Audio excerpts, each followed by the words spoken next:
উনি সফরে বেরিয়েছেন হাদিস কালেকশনের জন্য। প্রচন্ড শীতের রাত, উনি মাগরিবের নামাজ এশারের নামাজ পড়ে একটা মসজিদে শুয়ে পড়লেন, আর শুয়ে শুয়ে হাদিস পড়তেছেন। কি পড়তেছেন? কথা বলেন। আর মনে মনে ভাবলেন রাতটা মসজিদে কাটায় নি, ফজরের নামাজ পড়ে আবার বেরোবো।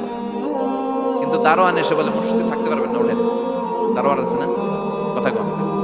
আহমদ ইবনে হাম্বল বললেন আমি শুধু রাতটা থাকতে চাই, আমি তো ফজরেরও মুসল্লি, ফজর নামাজ পড়বো তাই মসজিদে, আমার থাকতে দাও। দারোয়ান তো দেয় না, কেনা মসজিদে থাকার জায়গা না, যান মিয়া।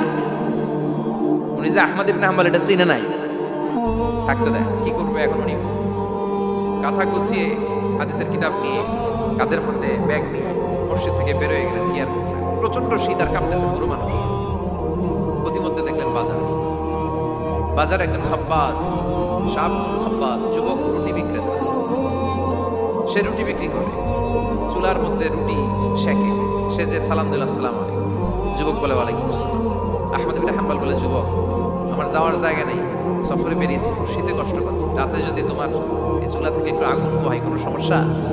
যুবক বলে না না সমস্যা না, হালান সাহালান, ওর সামনে আসেন আসেন, আপনি আগুন পোহাইলে আমার সমস্যা কি? সুবহানাল্লাহ পড়েন। আল্লাহ শুকরিয়া করে উনি বসলেন আর আগুন পোহাচ্ছেন। আর খেয়াল করলেন যুবক রুটি বানায় আর পরে আস্তাগফিরুল্লাহ, রুটির দলা বানায় পরে আস্তাগফিরুল্লাহ, খামির বানায় আর পরে আস্তাগফিরুল্লাহ, রুটি নিয়ে উনুনের ভিতরে চুলার ভিতরে সেকা দেয় আর পরে আস্তাগফিরুল্লাহ, দোকানদারের কাছে কেউ আসলেই সে রুটি দেয় আর পরে আস্তাগফিরুল্লাহ, ক্রেতার কাছ থেকে টাকা নিয়ে ক্যাশ বক্সে রাখে আর কি পড়ে, আবার রুটি বানানো শুরু করে আর কি পড়ে, খালি এইটাই পড়তেছে। ইমাম আহমদ ইবনে হাম্বল তো অবাক, কিরে এটা আবার কেমন যুবক, খালি আস্তাগফিরুল্লাহ। উনি প্রশ্ন করলেন যুবক ঘটনা কি? আসার পর থেকেই তোমার দেখতেছি তুমি রুটি বানাও, রুটি বিক্রি করো আর পড়ো আস্তাগফিরুল্লাহ, মালাকা ইয়া শাবাব। যুবক বলে আস্তাগফিরুল্লাহ আমার সবচেয়ে বেশি পছন্দের আমল, আমি সব সময় আঠার মধ্যে ইস্তেগফারের সাথে লেগে থাকি আর সব সময় পড়তে থাকি আস্তাগফিরুল্লাহ, আর এর বদৌলতে আল্লাহ আমারে মুস্তাজাবুদ দাওয়া বানিয়ে দিয়েছে। আহমদ ইবনে হাম্বল তো অবাক, আনতা মুস্তাজাবুদ দাওয়া, তুমি মুস্তাজাবুদ দাওয়া রুটিওয়ালা? আমি এত বছর হাদিস পড়াই, আমিও তো মুস্তাজাবুদ দাওয়া না, আর তুমি রুটি বেচো বাজারে, তুমি মুস্তাজাবুদ দাওয়া, তুমি দোয়া করলে সব কবুল হয়ে যায়? যুবক বলে না আনা মুস্তাজাবুদ দাওয়া, আমি আমার জীবনে যত দোয়া করেছি কবুল করে নিয়েছে কে? সব দোয়া কবুল করে নিয়েছে আল্লাহ, একটা দোয়া ছাড়া। কয়টা? আহমদ ইবনে হাম্বলের কৌতূহল, কিউরিওসিটি আরো বেড়ে গেল। কি? সব দোয়া কবুল হয়েছে একটা দোয়া ছাড়া। মাযালিকা দুআ ইয়া শাব, কি সেই দোয়া? যুবক এবার বলতে শুরু করলো আমার জীবনে যে দোয়াটা আল্লাহ কবুল করে নাই সেটা হচ্ছে আমি আল্লাহর কাছে অনেক চেয়েছি, অনেক দোয়া করেছি, যে আল্লাহ শুনেছি এই জামানার সবচেয়ে বড় মুহাদ্দিস, তার নাম নাকি ইমাম আহমদ ইবনে হাম্বল। আল্লাহ তোমার কাছে আমার চাওয়া আমি যেন এই ইমাম আহমদ ইবনে হাম্বলের দেখে মরতে পারি, আমি যেন ইমাম আহমদ ইবনে হাম্বলের হাতে হাত রেখে মুসাফা করতে পারি আর তার কপালে একটা চুমু এঁকে দিতে পারি। আহমদ ইবনে হাম্বল আবেগপ্রবণ হয়ে গেলেন, চোখের পানি ছেড়ে দিলেন, বললেন যুবক তোমার এই দোয়াটাও কবুল হয়ে গিয়েছে। আহমদ ইবনে হাম্বলের দেখা সাক্ষাৎ পাওয়ার জন্য আহমদ ইবনে হাম্বলের বাড়িতে তোমার যাওয়ার দরকার নাই, আহমদ ইবনে হাম্বল তোমার দরবারে ছুটে এসেছে। আনা আহমদ ইবনে হাম্বল মুহাদ্দিসুদ দাহর, আমি নিজেই আহমদ ইবনে হাম্বল। যুবক চোখের পানি ছেড়ে দেয়, আহমদ ইবনে হাম্বল চোখের পানি ছেড়ে দেয়। যুবক চিৎকার মেরে ইমাম আহমদ ইবনে হাম্বলকে জড়িয়ে ধরে, হাতে হাত রেখে মুসাফা করে, কপালের মধ্যে চুমু খায় আর আল্লাহর শুকরিয়া করে বলে ও ইমাম আসলে এই দোয়াটাও আল্লাহ আজকে কবুল করে নিল। বিশ্বাস হয় সবসময় ইস্তেগফার করলে আপনার দোয়াগুলোর এইভাবে কবুল করে নিবে কি? এই পাঁচটা জিনিস পাবেন সবসময় যদি ইস্তেগফারের সাথে লেগে থাকেন। রাজি আছেন তো? এজন্য বিশ্বনবী সব সময় নামাজে সালাম ফিরানোর পরে পড়তেন আস্তাগফিরুল্লাহ। কি পড়তেন? 3 বার পড়তেন আস্তাগফিরুল্লাহ, আস্তাগফিরুল্লাহ, আস্তাগফিরুল্লাহ। পড়তে রাজি আছেন? ইস্তেগফারের অনেকগুলো আলফাজ আছে, সবচেয়ে ছোট ইস্তেগফার হচ্ছে এটা আস্তাগফিরুল্লাহ, আস্তাগফিরুল্লাহ। আরো আছে আস্তাগফিরুল্লাহ আল্লাযী লা ইলাহা ইল্লা হুয়াল হাইয়ুল কাইয়্যুম আতুবু ইলাইহি। বিশ্বনবী বলেন এই ইস্তেগফারটা যদি কেউ পড়ে, আত-তাওয়াল্লি মিন ইয়াউমিজ যাহফ, যুদ্ধের ময়দান থেকে পালিয়ে আসা কবিরা গুনাহ। কি গুনাহ?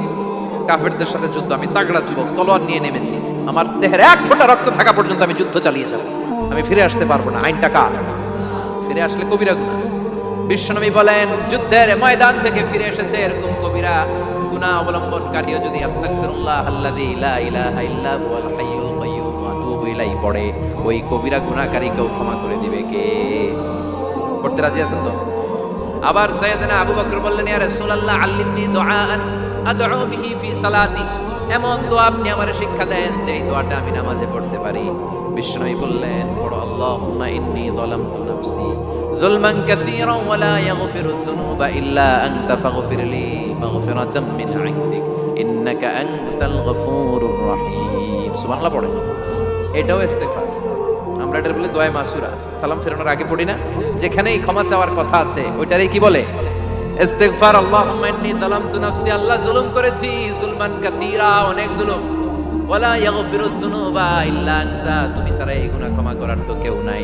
ফাগফিরলি মাগফিরাতাম মিন ইনদিক, তোমার দয়ায় আমারে ক্ষমা করে দাও। ইন্নাকা আনতাল গফুরুর রহিম, তুমি হলা ক্ষমাশীল। ঠিক কি না? এটাও ইস্তেগফার, এটাও করবেন।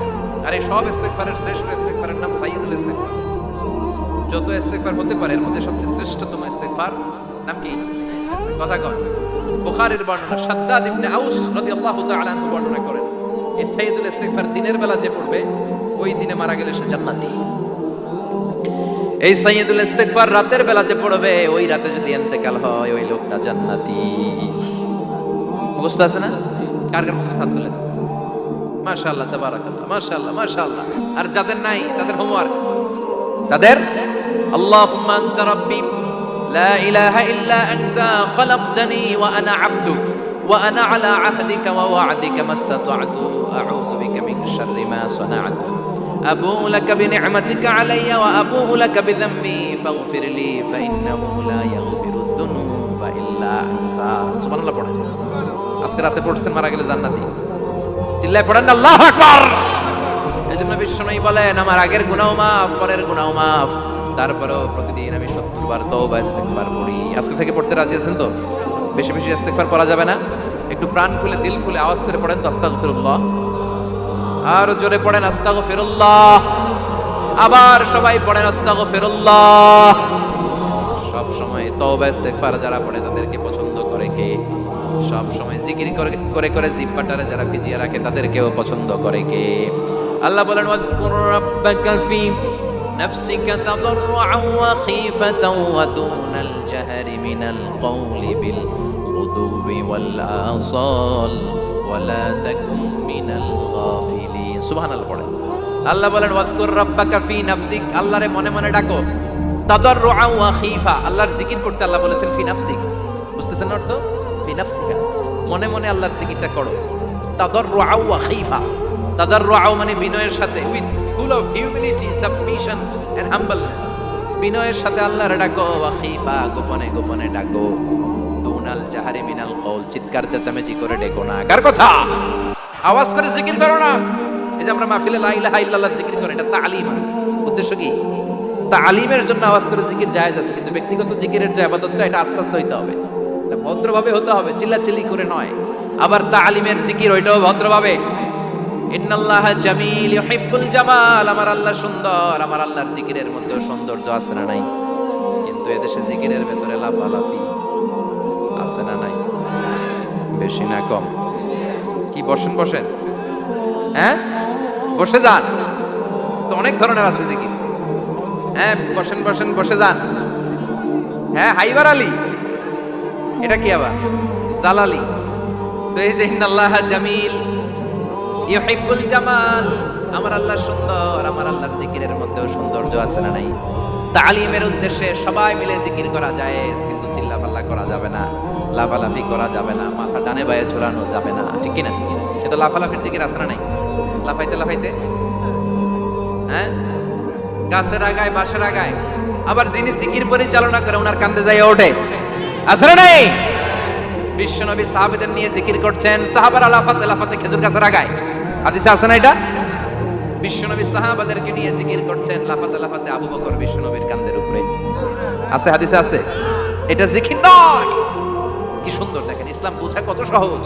ওয়াজকুর রাব্বাকা ফি নাফসিকা তাদাররুআ ওয়া খীফা, গোপনে জিকির করো, ভদ্রতার সাথে বিনয়ের সাথে জিকির করো। ওয়ালা তাকুম মিনাল গাফিলিন, দুনাল জাহারি মিনাল কওল, চিৎকার চেঁচামেচি করে জিকির করো না। যারা চিকফাল দিয়ে হই হই হই হই করে, আছে না? হই হই হই হই, হই হইয়ের ভিতরে আল্লাহর নাম আছে? হ্যাঁ, এই যে হুই হাই এই স্টাইলের যে জিকির, এটার ভিতরে আমার আল্লাহর নাম আছে? আল্লাহর নাম যদি না থাকে ওইটা জিকির হবে? কথা বলেন। বিষ্ণু বললেন, খবরদার, চিৎকার চেঁচামেচি করে লাফালাফি করে যারা জিকির করে এরা মনে করে আল্লাহ কানে শুনে না। কথা বলেন। আপনি গোপনেও আল্লাহর ডাকলে আপনার ডাকে সাড়া দিবে কে?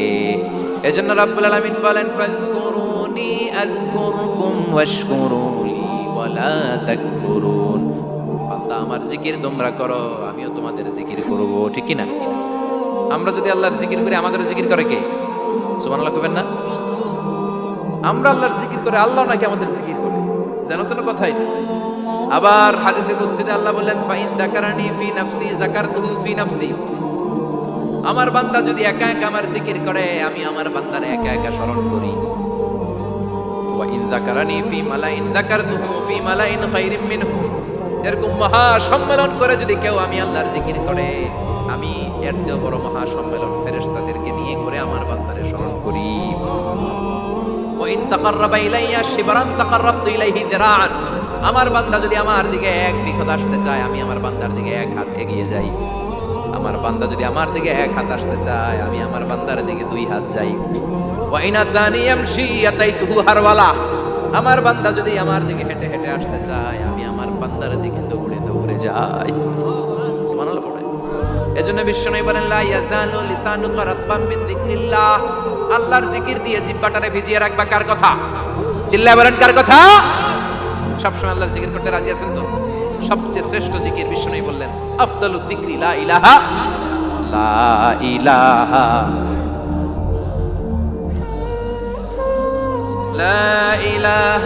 ইল্লাল্লাহু মুহাম্মাদুর রাসূলুল্লাহ সাল্লাল্লাহু। সবচাইতে শ্রেষ্ঠ জিকির লা ইলাহা। এর চেয়ে শ্রেষ্ঠ জিকির আছে? কথা বলেন। বিশ্বনবী বললেন, মান ক্বালা লা ইলাহা ইল্লাল্লাহ সিদকান মিন কলবিহি। একনিষ্ঠতার সাথে অন্তর থেকে কেউ যদি জীবনে একবার বলে লা ইলাহা ইল্লাল্লাহ, দাখালাল জান্নাহ।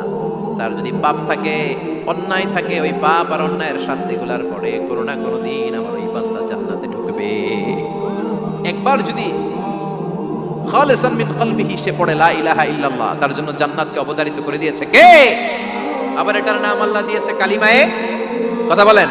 দারাবাল্লাহু মাসালান কালিমাতান তাইয়িবাতান কাশাজারাতিন তাইয়িবাতিন আসলুহা সাবিতুন ওয়া ফারউহা ফিস সামা। সুবহানাল্লাহ। পবিত্র বাণী এটা কালিমায়ে তাইয়িবা।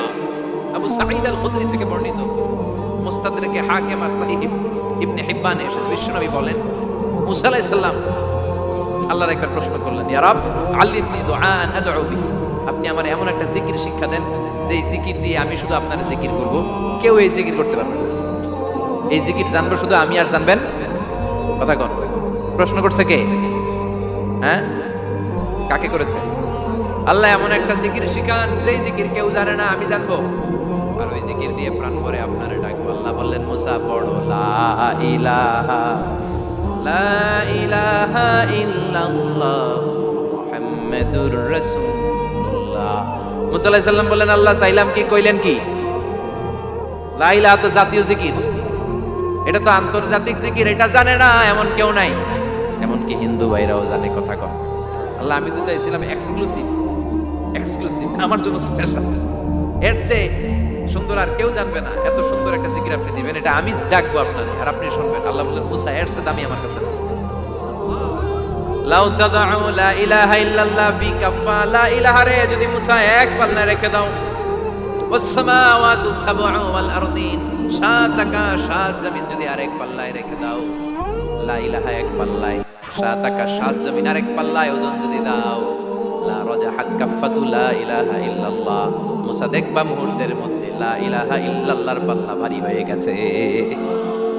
সাত আকাশ সাত জমিন এক পাল্লায়, শুধু লা ইলাহা ইল্লাল্লাহর এক পাল্লায় মুহূর্তে লা ইলাহার পাল্লাটারে ভারী করে দিবে কে? এটা বিপ্লবী বাণী। আমরা এটার ভিক্ষার মধ্যে লাগাইছি। এখন ভিক্ষা করার সময় লা ইলাহা আছে না নাই? একটা টাকা দিয়া যান, আমি গরিব ইনসান। আর সমান একটা টাকা দিয়া যান, আমি গরিব ইনসান। আছে না নাই? জুমার নামাজের সময় ভিক্ষা করে 1 টাকা দিয়া যান, আর লা ইলাহার জিকির লগে আসরা নাই। এটা আমরা ভিক্ষার জিকির বানাইছি, এটা তো বিপ্লবী বাণী। এই বাণীর পক্ষে যারা, তারা ন্যায় আর সত্যের পক্ষে চিল্লায় বলেন ঠিক কিনা। এই বাণীতে যারা বিশ্বাস করে তারা এক আল্লাহর সামনে মাথা নত করে দেয়। গোটা পৃথিবীর কোন শক্তির সামনে ওই মাথা নত হয় না, ঠিক কিনা। এই লা ইলাহা যারা আমরা মানি, আল্লাহ ছাড়া কারোর সামনে মাথা নত করব? কোন শক্তি আমাদের মাথা নত করাতে পারে? এই কালেমার আন্দোলন যারা করে তারা আল্লাহ ছাড়া পৃথিবীর কাউরে ভয় পায় না। আর তারা যায় কালেমার পতাকা পৃথিবীর মধ্যে যেন পথ করে উড়ে, ঠিক কিনা। বাংলার জমিনে কালেমার পতাকা উড়ুক, আমরা চাই কি চাই না? কোনো একদিন এ দেশের আকাশে কালিমার পতাকা উড়বে, সেদিন সবাই খোদাই বিধান পে দুঃখ বেদনা ভুলবে। কোনো একদিন এ দেশের আকাশে কালিমার পতাকা উড়বে, সেদিন সবাই খোদাই বিধান পে দুঃখ বেদনা ভুলবে। চিৎকার করে বলেন ঠিক কিনা। এই কালেমার সমাজ যদি হয়, ওই সমাজে কেউ লাঞ্ছিত হবে না, ওই সমাজে কোনো নারী নিগৃহীতা হবে না, ওই সমাজের কোনো কাজের মেয়েরা ধর্ষিত হবে না, ওই সমাজে দুর্নীতি থাকবে না, ঘুষ থাকবে না, চাঁদাবাজি থাকবে না, টেন্ডারবাজি থাকবে না। সমাজটারে শান্তি দিয়ে সমৃদ্ধ করে দিবে কে?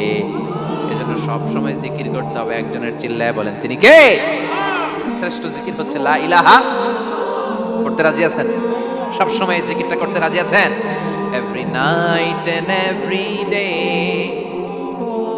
every night and every day, never forget to say la ilaha illallah, never forget to say la ilaha illallah. পড়েন, every night and every day, every night and every day, never forget to say la ilaha illallah, never forget to say la ilaha illallah, never forget to say la ilaha illallah. When you're walking down the street, use your time and repeat and say in every heartbeat la ilaha illallah. When you're walking down the street, use your time and repeat and say in every heartbeat la ilaha illallah. Every night and every day, every night and every day, never forget to say la ilaha illallah. চিল্লায় বলেন ঠিক কিনা। দিনে রাতে যে কোনো মুহূর্তে আমাদের জিহ্বার মধ্যে থাকবে কি? কথা বলেন, জিহ্বায় থাকবে কি?